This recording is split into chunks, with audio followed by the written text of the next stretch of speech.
Oh shit. Okay. All right, Sick. we're live on this beautiful Tuesday night. Welcome back to the show. We'll go live for the Instagram crowd when it loads. Welcome back, David. It's been a couple weeks since we've been live. You know, some It schedule has. miscues I've and been all playing that. some So, FOMO.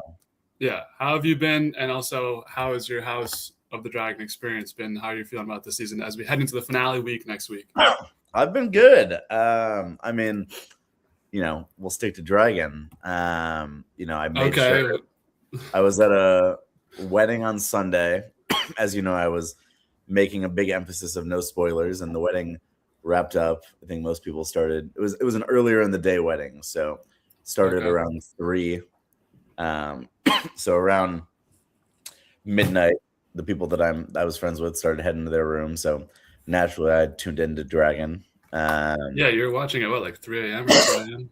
Yeah, I probably wrapped up around 2. Okay. But I loved this week's episode. I thought the couple before that they were good, but obviously like there wasn't a ton of action. But like I thought they were good episodes. But I thought this one was fantastic. So I'm excited to chat about it. Yeah, well, there's people. We're in group chats. Our former co-host, maybe he'll be back for next week, saying this is one of the best 3 episodes in the series. I agree.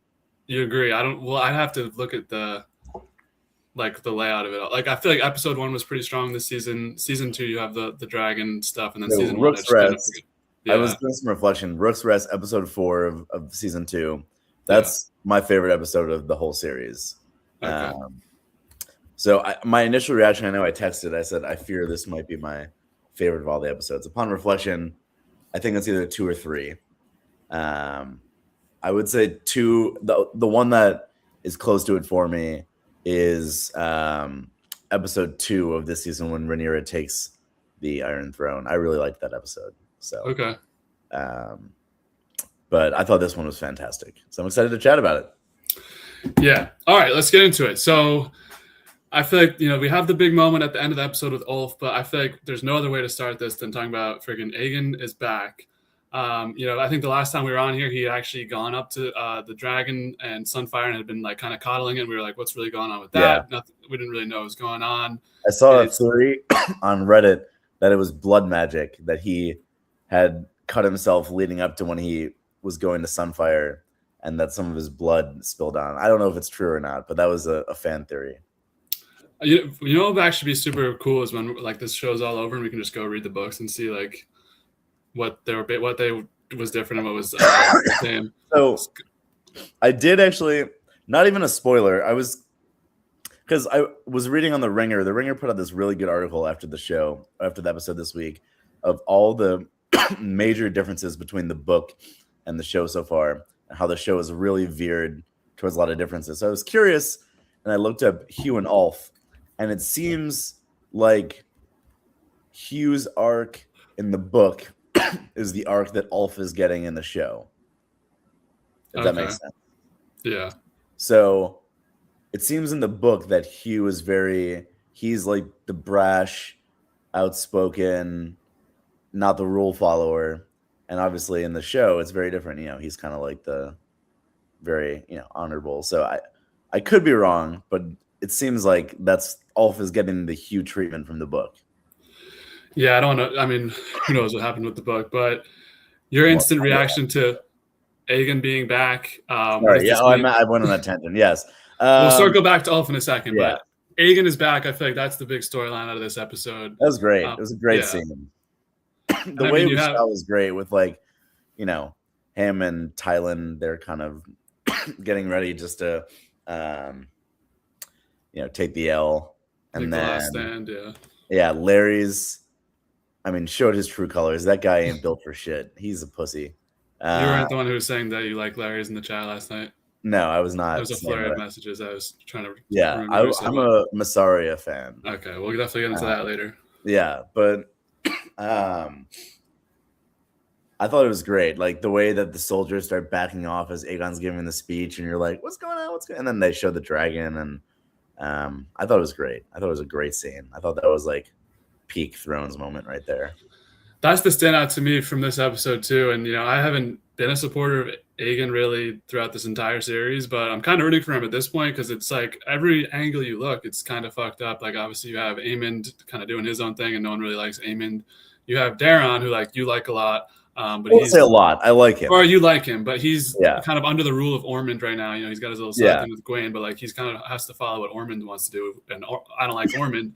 And then this season, I feel like it's been about how Rhaenyra kind of just fumbled the bag, and I don't know if there's anything she could have even done to corrected it. But I mean, she's still in power right now. But I feel like this whole season, it's just been slowly descending into bad place right now for Rhaenyra. So I don't know. It's been a tough one to watch and tough people to root for.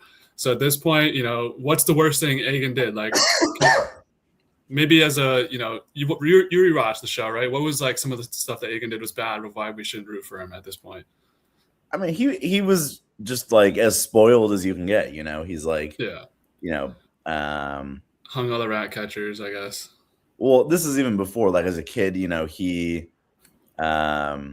would sleep around, would leave the castle and sleep around with a bunch of girls. He would, he wouldn't really take the fighting lessons seriously. I remember super arrogant, kind of just the Aaron waiting type mindset. So, I think it was one of those, kid never had a bad day in his life. Kid never heard the word no. And, been through, Andy Dufresne, he's climbed through 500 yards of shit and he may come out cleaner on the other side. So we'll have to see what happens there.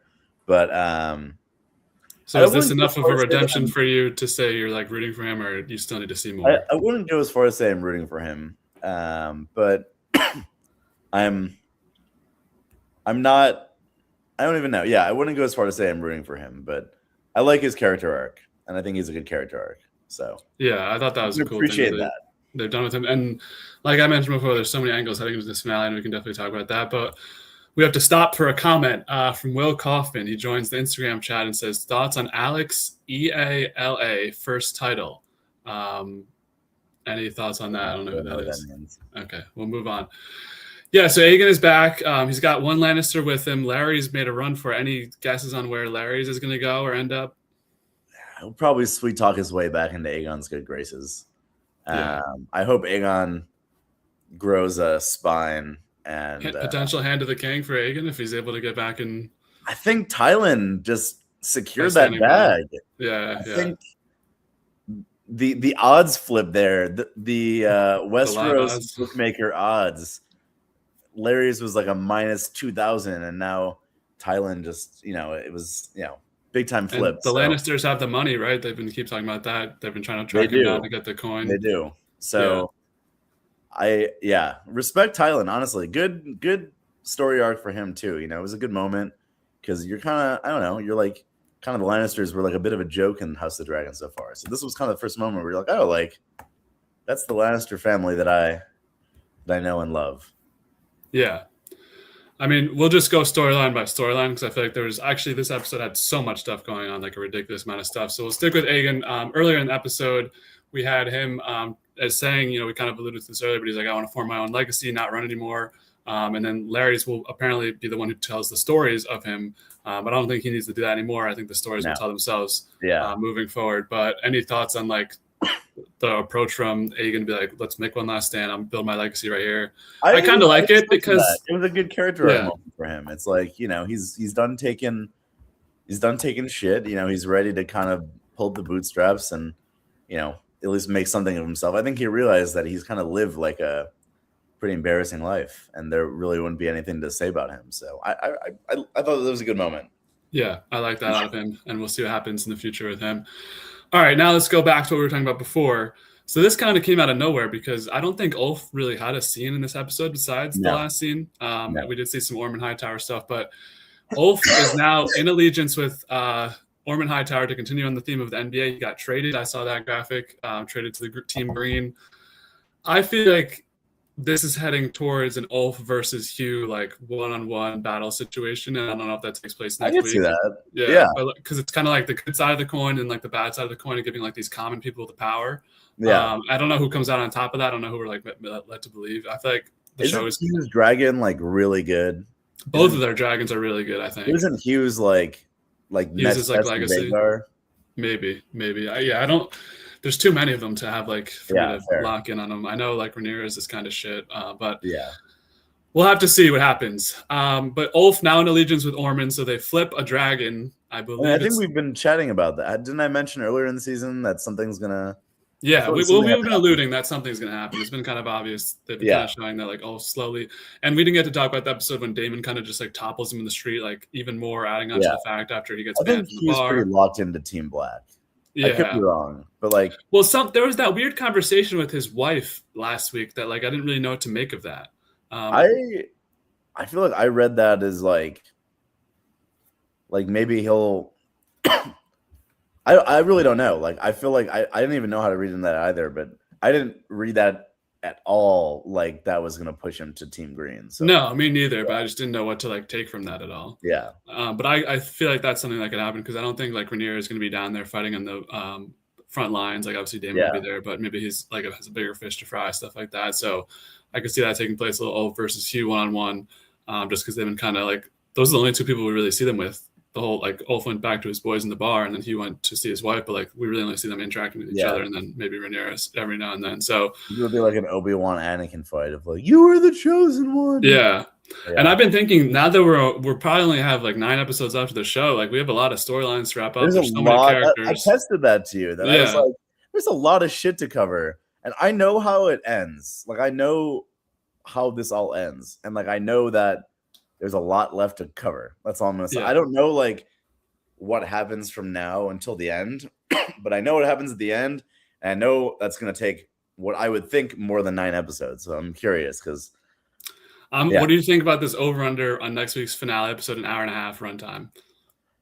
I hope over. That's all I'm gonna say. I hope I want as much content as possible. I feel like that could be a good like line right there. I feel like it might be just exactly like an hour and a half, an hour and 20 minutes. But all right, any other thoughts on Ulf? Another piece for Ormond Hightower, I guess, who now has 2 dragons in his little like realm of the I don't know Greens. If we're really counting Daeron's dragon in the corner yet, because we don't really, I mean, if push comes to shove, I feel like right now you have to say he's with Ormond right now. But I'm saying, like, from a fighting standpoint, like, is that dragon ready to fight? Oh yeah, I guess that's another possible thing.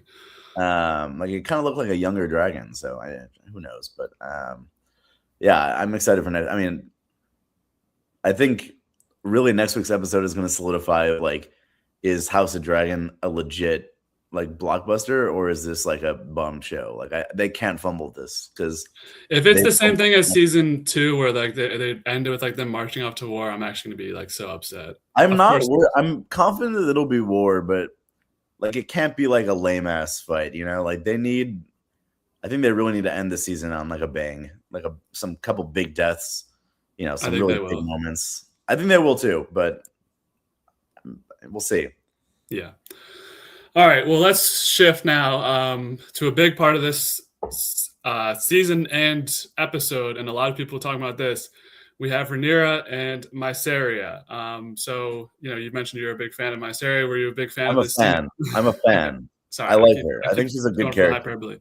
Yeah. So they get it on at the end, which pissed off a lot of people. Had some people who maybe lean one way politically, being like, how's the sex scenes when it was just one scene? But, we don't have to. I'm not going to be whatever on that.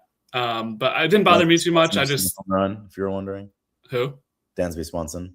Nice. Yeah, so they are clearly going further. I think they just kissed before, or were they having sex before? I can't remember. I feel like it was just kissing, and then this is like the next step is what we were kind of meant to get out of that. Listen, you gotta start somewhere. Yeah. So anyways, I don't know. If they were going to end on this, I was actually going to be so upset too, but we got 2 gas scenes right after that. So I didn't really mind the scene that much. It just seems like Mysaria's done a decent job of being the one person who's really there for Rhaenyra when, Daemon's missing. He's running the kingdom right now. She's wearing the pants. Yeah. And so, the Master of Coin's kind of like a dumbass too. The woman. He even said it himself. He was only put there as a scapegoat. It was funny. The guy finally realized that after, I don't know how much time has passed in the universe, but I'm like, oh, finally realize why you're actually there. That woman, the new woman they added hasn't really added much. I mean, Alan's done a decent job of like trying to help, but it's just Alan. Alan MVP for sure. Yeah, he's probably one of my favorite characters at this point too. So we'll peel it back a little bit in terms of, let's get to the Rhaenyra and the dragon That was sick. confrontation. Yeah, that was a crazy moment of this episode. That was one of the best moments of the whole show. Yeah, so 4 dragons in the same spot. I feel like we haven't really seen something like that. Yeah. Where you have Adam's dragon, who I believe is Sea Smoke, and then you have Rhaenyra's dragon, Daemon's dragon, and then Sheep Stealer. And Rhaenyra learns the big deception from Daemon that all along he was protecting Rhaena, and this leads to a big confrontation where Caraxes takes a couple shots at Sheep Stealer, who I will note does get away alive. He does. Which I thought was interesting. I was like, oh, we're just going to witness the death of Sheep Stealer. And I know there's really no like rash reason for me to actually like Sheep Stealer, but I kind of feel bad for him. I don't know why. I feel bad for him there too. I'm not gonna lie. Like he's just like I'd rather him go than one of the Team Black's dragons, because I'm still Team Black at the end of the day. Yeah.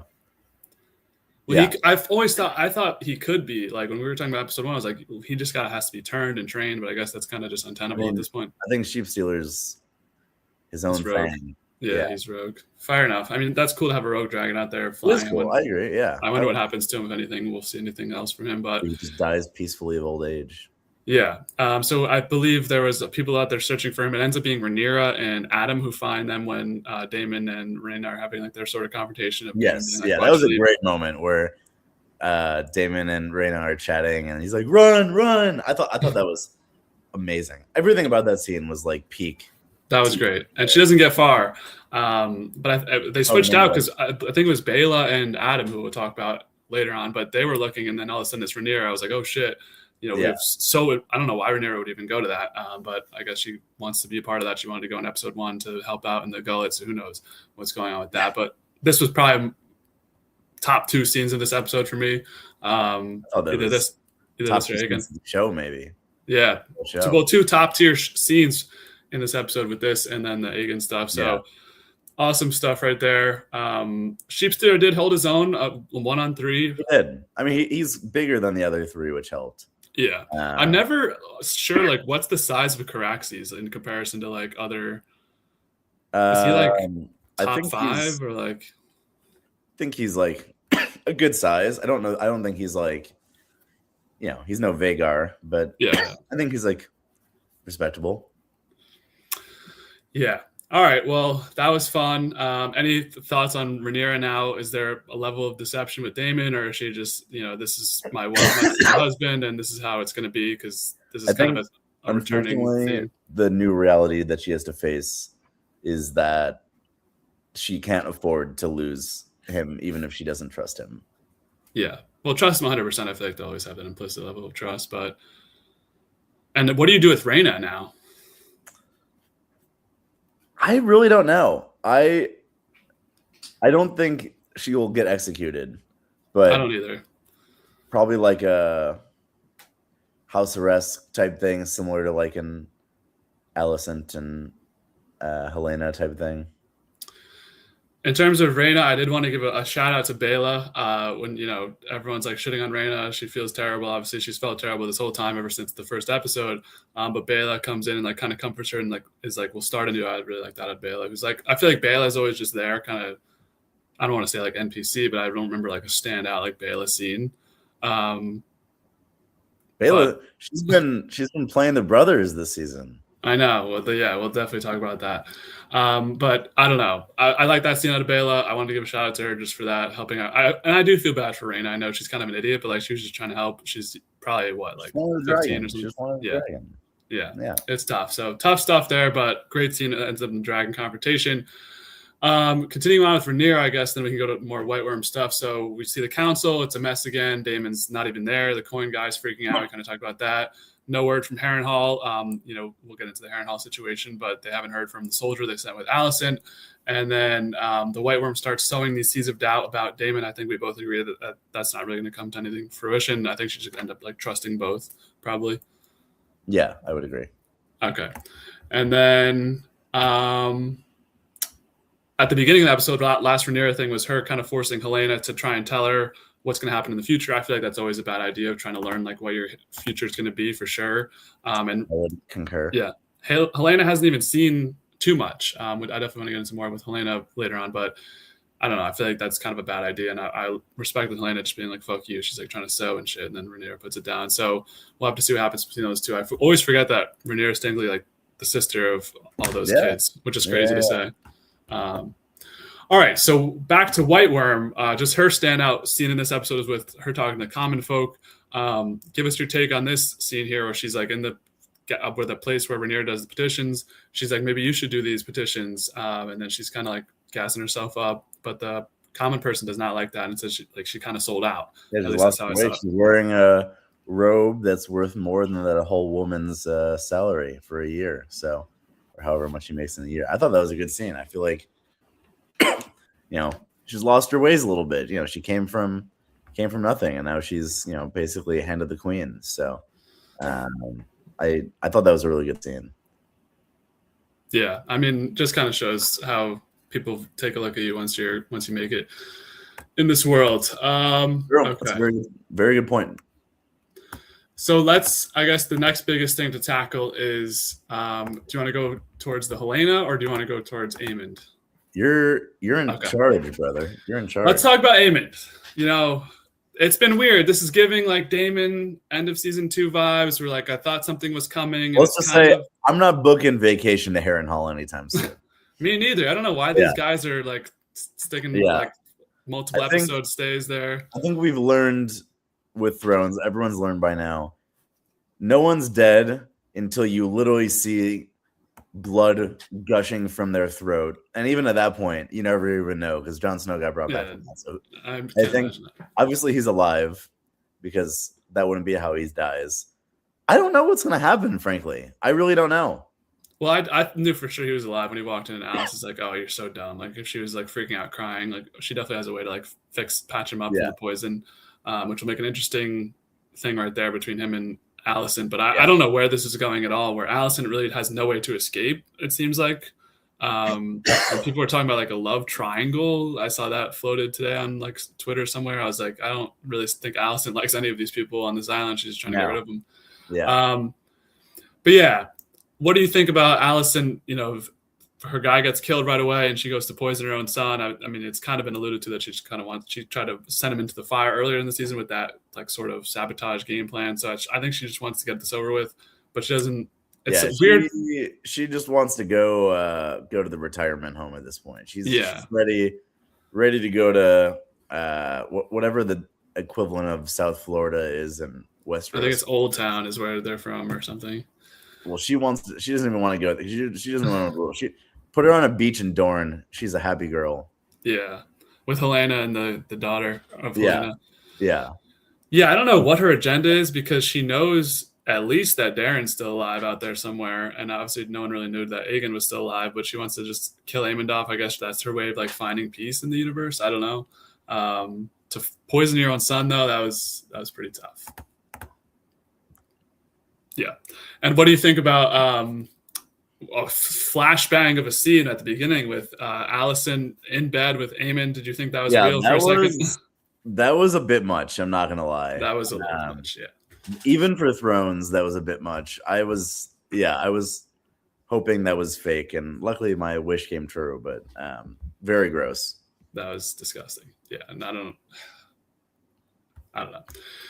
So we'll have to see what happens with those two, and then we'll transition to Helaena. So I've mentioned, she's great. One of the few comments I had in the chat was saying, Helena's one of my new favorite characters. I think she's one of the only people I'm rooting for left. It's like her, Alan, like maybe a little bit of Rhaenyra and Daemon. It's only a matter of time before she's a goner. I have to break it to you.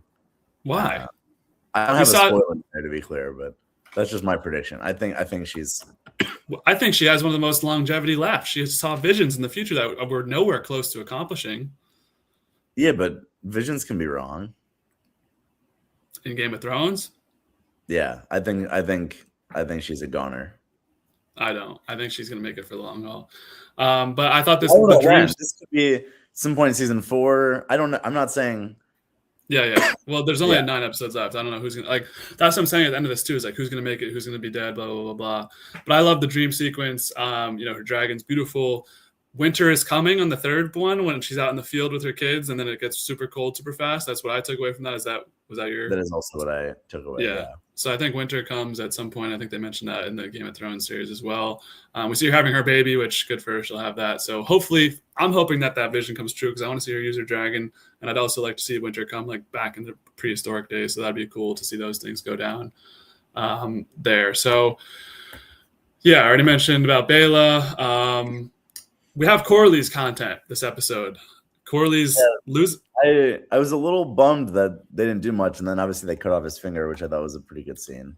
Cut his finger off screen. Give it to Alan. My biggest quip with everything right now is like I've really liked this season, but it just goes back to my frustration of like how poor they did season 2. Like the last few episodes were like they really like didn't push the pedal to the metal there, and like that was the time where like they could have really filled in a lot more. And like this season, like I feel like they're playing catch up on like a lot of really cool stories that like the Corlys one, for example, I think would have been a really cool, like would love to have had more context of like his capture, whatnot, you know, everything that went into it. But I feel like it's been rushed a little bit because of the fact that they drew out season 2 so much. So I still have my quips with season 2. And I think this is like a perfect example of why I have my quip with it. Yeah, well, it feels like we could have. I think what they said was the first 2 episodes of the season were meant to be at the end of the last season, where the end of last season was supposed to be Rhaenyra taking the throne, which would make for more time spending with Corlys. I think when they get like one scene with him with Ormond, and then his fingers cut off screen. Yeah. But it was funny to see him interact with Ormond and just like get up at the table and leave. I thought that was great Corlys content. I don't know where he's going to be in this like upcoming kind of carnage that I'm assuming is going to take place, but not looking good for him right now in the captivity of the green team. So not at all. We'll have to see what happens with that. And then the last thing, I guess, is Adam. So I guess Alan and Adam are both attracted to Bela. Bela is not turning them down at all. Well, Bela didn't even know that Adam was into her. That was the whole point. Didn't you hear it? She was like, "Oh, your brother told you?" And you could just see the look in Adam's eyes. He's like, "This is still your girl." Yeah, I don't know. I mean, is there a future here, I guess, with whoever makes it out of the war? Yeah, I guess that is a big part of it. Is we'll have to see who actually survives first. And she doesn't care. I think she said she doesn't care that they don't have titles and they're not being legitimized. I think they'll be legitimized. Frankly, the fact that they haven't been at this point, they're single-handedly, maybe not single-handedly, but they're doing a lot of heavy lifting right now. Yeah. Last thing, I know we didn't talk about it last week, but Kristen Cole is dead, and we kind of started this episode out. I think it was like the second or third scene. His head on a spike. That was great. That was a cool thing. I love a great scene. I love the North crew. Like the kid last week was awesome, and then they're kind of marching through their territory. So I hope they're going to be part of the. Yeah, I hope they're going to be a big part of the finale next week. But I thought that was a cool scene of like his head on a stake, flashback. The old guy, he reminds me of the Blackfire. Yeah, Game of Thrones, who I loved. For those, it's going to be good. I hope we get to see more of them. We opened season 2 with them, and I feel like we haven't even spent that much time with them in the whole show. But that's what I'm saying. Why limit this to 4 seasons? Aren't they doing like 17 seasons of Night of the Seven Kingdoms? Let's get another season of House. Facts. But I don't make the decisions over at HBO. I guess they got to run Euphoria and all that other stuff. Yeah, Euphoria is done. I know. I don't even know what they have. White Lotus, I guess, is coming. I don't know. Harry Potter. Okay, I guess we're making room for Harry Potter. Honestly, all right.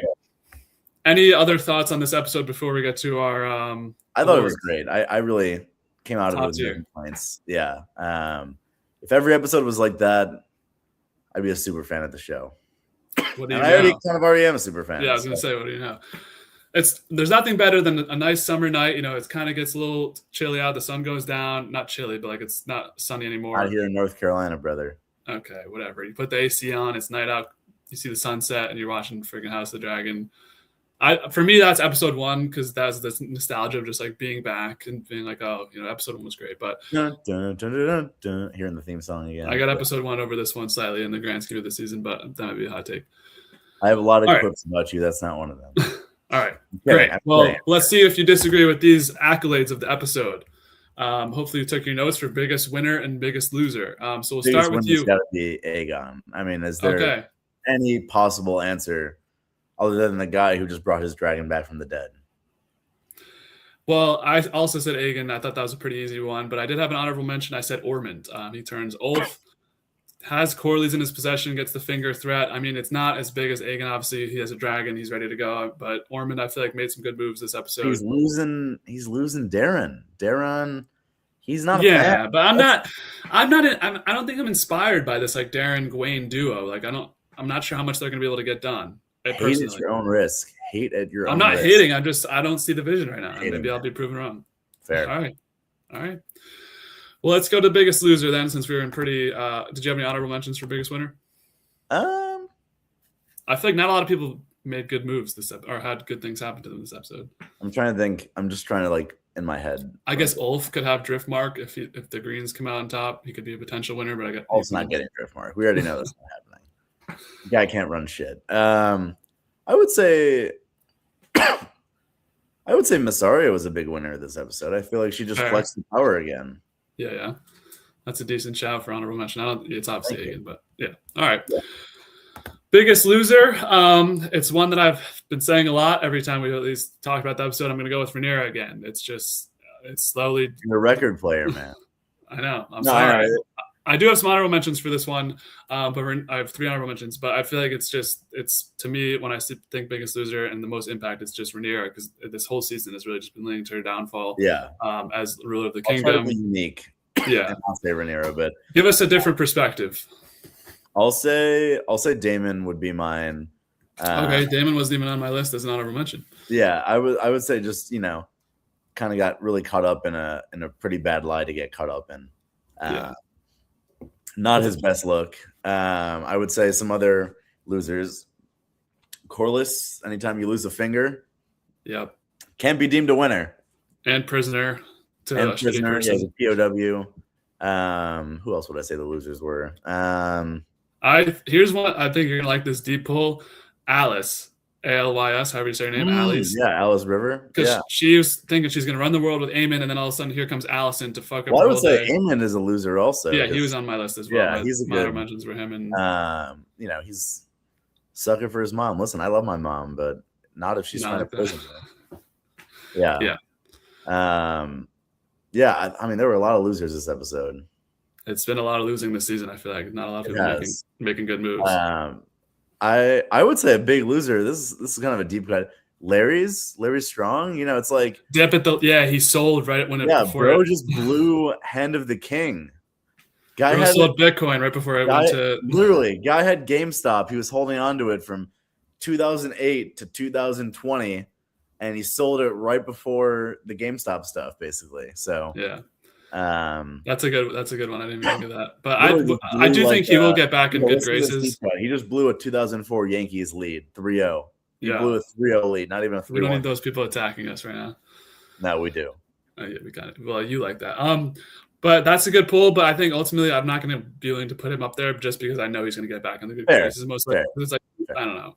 There's too many angles right now. I don't know, man. I don't know if he will. I think Aegon's he's spiteful. He's a rogue soldier right now, but I like it. I like his character arc.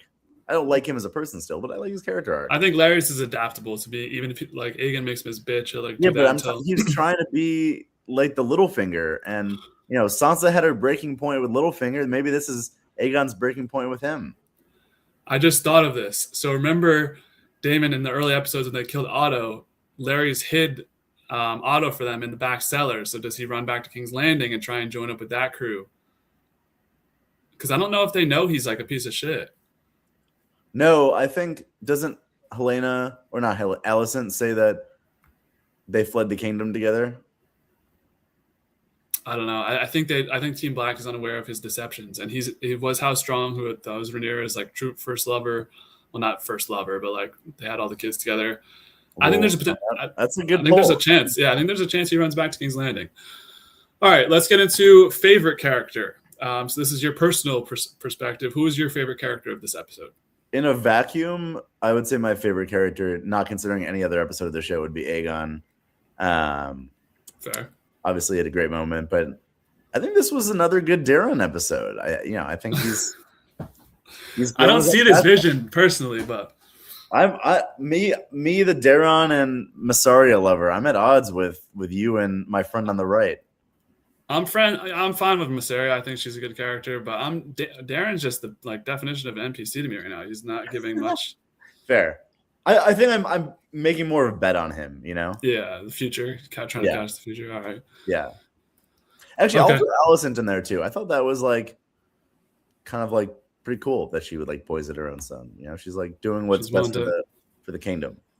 Yeah, she's the one in this in all this who doesn't have the dragons, who doesn't have the family name. Well, I guess she marries into it, but like she's had to work for everything she got. So a little respect to Alicent. My favorite, I'm going with Helena. I love the Vision stuff. I love her confrontation with Rhaenyra. Man, you're a sucker. I know. I'm simping right now, but listen, there wasn't a lot of people coming out of this episode. It was like, holy shit, Aegon's kind of been Aegon this whole time, so I'm not going to give it to him. I did want to give honorable mention to Bela. I thought that was a good moment, but she's kind of her peak episode is like 3 impactful scenes, and she only had 1 this episode. So it's like I got to go with Helena. I love the Vision, and even if none of that stuff comes true, which I believe all that stuff will come true, I did like the initial opening with her, and then the Vision stuff. So I thought that was really cool. And her saying she has a really good Dracarys. I saw that replayed on X.com this morning. She's got a good call out for it. So hopefully we see that come to fruition. All right. Least favorite. Also a tough one for a least favorite for me. I feel like this was kind of just like stuff happened episode. I didn't really have like too much of a personal stake in like, oh, I didn't like that or I like that so much. It was just cool watching stuff happen. I'll say, can I give my answer? Yeah. I'll say Ulf, bro. Yeah, that was mine too. Yeah, that you literally went from pond scum to a dragon rider, and this is how you're repaying. Like, I don't care if they didn't treat you well. Grow up, man. You went from 0 to hero. Like, bro does not understand. There's no loyalty in that guy's world, and I thought that was just scummy beyond belief. It's everything, every quality that I don't like about someone is what he had. So yeah, I felt Ulf was my only. I didn't even have any honorable mentions. It was just Ulf. And I think it's an effect of like that ending the episode too. You're kind of thinking about that for a couple minutes after the episode. But yeah, Ulf, fuck you, bro. I believed in you. I think even if you go back to my like season 2 episode reviews, I was like hyping up Ulf. I was like, he's gonna become something great. But I guess I should have been hyping up Hugh. I was wrong. Ulf's just a sellout. Yeah, you should have. Sell out for money. All right. Well, that was a great compact recap here of episode 7. Super excited for the finale. We got to get our other guests back on. We'll have like a big panel for episode 8 finale. It's going to be, I feel like there's going to be a ton to talk about, and we're going to have 2 years off after next week. So like I like to say with all these different podcasts I do when something's ending, enjoy it while we have it because you always miss it when it's gone, So go into this episode with positive mindset, and hopefully we get a great episode, and we'll be back here talking about it next week. Thanks, David, once again for joining me, and we'll see you next week for the finale of season 3. 1 episode left to go. House of the Dragon season 3 been a solid season, so we'll see you then. Sir. And as always,